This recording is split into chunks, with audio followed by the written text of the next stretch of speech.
అందరూ బాగున్నారా? అందరూ బాగోవాలి. అందులో మనం ఉండాలి. ఈ ఆకు ఏంటంటే పనగంటి కూరండి. ఈ పనగంటి కూర ఎన్ని రకాలుగైనా వండుకొని తినొచ్చండి. కంటి చూపు చాలా బాగా మెరుగవుతదంటండి. తర్వాత బ్లడ్ కూడా బాగా పడతదంట. నేను ఆకు ఒలిసేసి పక్కన పెట్టాను. ఉదయానికల్లా అక్కడక్కడ పండిపోయినట్టు అయిపోయిందండి. ఇది నేను నిల్వ పచ్చడి చేస్తాను. ఒక 10 రోజులకు సరిపడగానే. పప్పు అంటే అంత ఇష్టంగా తినట్లేదు. పచ్చడైతే చక్కగా ఇష్టంగా తింటారు కదా అని ఇందులో పప్పులు ఏమి వేయట్లేదు. ఒక కప్పు ధనియాలు, చింతపండు, వెల్లుల్లి, చిన్న బెల్లం ముక్క, ఎండుమిరగాయలు వేసి చేస్తున్నాను. అలా చేస్తే నిల్వ ఉంటుందన్నమాట. నేను కప్పు ధనియాలు తీసుకున్నాను కదా, ధనియాల్లో ఒక 10, 8 ఎండుమిరగాయలు మా కారానికి తగ్గట్టు వేసాను. జీలకర్ర కూడా ఒక స్పూన్ అందులోనే వేసాను. ఇవి చక్కగా బాగా ఏగిన తర్వాత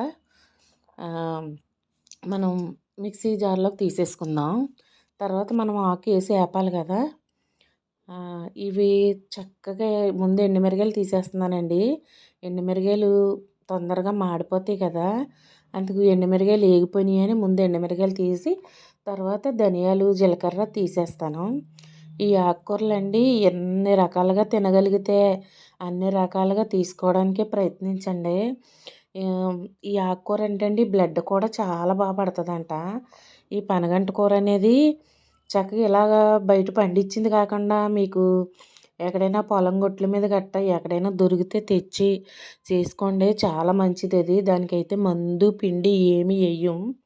ఇలా మనం బయట కొన్నదైతే వాళ్ళు ఎలాగైనా పిండిలేసే పెంచుతారు. కానీ ఏం చేస్తామండి, తప్పదు కదా. ధనియాలు తీసేసిన తర్వాత ఆకుకూర వేసి తర్వాత అటు ఇటు కలిపి చింతపండు కూడా వేసాను. చింతపండు వేసి అది కూడా మగ్గ పెట్టేశాను అందులోను. ఇందులో ఉప్పు, వెల్లుల్లిపాయలు వేసాను. కొంచెం వెల్లుల్లి ఎక్కువ వేసుకోండి, రెయినీ సీజన్ కాబట్టి. కొంచెం బెల్లం వేసాను. నేను చింతపండుని బ్యాలెన్స్ చేయడానికి బెల్లం వేస్తానండి. మాకు అలా వేస్తేనే కొంచెం ఇష్టంగా తింటారనమాట. బాగా ఉత్తి పుల్లగా ఉన్న నచ్చదు, తినరు ఇంట్లోనూ. అందుమూల కొంచెం బెల్లం వేస్తాను. బెల్లం మంచిదే కదా, పంచదార వేసుకోకూడదు కానీ బెల్లం వేసుకోవచ్చు. దానికి నేను నువ్వుల నూనెతో తాలింపు పెట్టుకుంటున్నాను. తాలింపు అంటే ఏమీ కాదు, ఓన్లీ జీలకర్ర, కరివేపాకు. ఎందుకంటే ఈ నూనెలో మళ్ళీ మనం మిక్సీ పట్టి తెచ్చిన పచ్చడి బాగా చక్కగా మనం ఉడకబెట్టామనుకోండి, మనకి 10 రోజులు ఉంటుంది పచ్చడి అనేది. అగోండి బరక బరకగా నేను గట్టిగా పట్టుకుని తెచ్చుకున్నాను. వేడి నీళ్ళు ఒక హాఫ్ చిన్ని టీ గ్లాస్తో నలిగే వరకు చిన్ని గ్లాస్, హాఫ్ గ్లాస్ పోసాను అంతే అండి. నీళ్ళు ఎక్కువ పోయలే, చూస్తున్నారు కదా మీరు, గట్టిగా ఉంది, బరకగా ఉంది. అలా అయితే మనకి నిలవ ఉంటుంది. చన్నీళ్ళు పోస్తే నిలవ ఉండదు. పప్పులు ఒకటి వేయలేదు కదా, ధనియాలు వేసాను.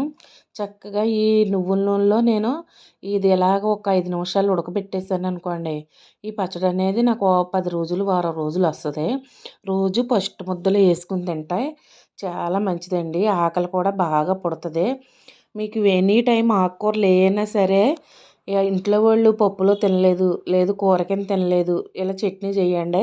చక్కగా ఇడ్లీలో కానీ అట్లలో కానీ ఎందులో అయినా వేసుకుని తింటారు. అలాగే మీకు పిల్లలు, మీ హస్బెండ్, ఇంట్లో వాళ్ళు మీకు ఎలా ఇష్టపడితే అలా వేసి పెట్టండి. కంపల్సరీగా ఆకుకూరలు తినటం మర్చిపోవద్దు.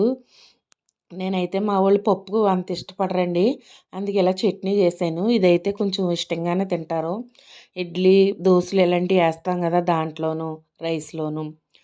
కాకపోతే ఇందులో ఉల్లిపాయలు వేసుకుని ఆడితే ఇంకా బాగుంటుంది. కానీ మనకు నిలవ ఉండాలి కాబట్టి ఉల్లిపాయలు అందులో వేయకూడదండి, నంచుకుని తింటే బాగుంటుంది. ఉల్లిపాయ పెట్టుకుని ఒక్క ముద్దకు ఒక ఉల్లిపాయ సూపర్ ఉంటుందండి.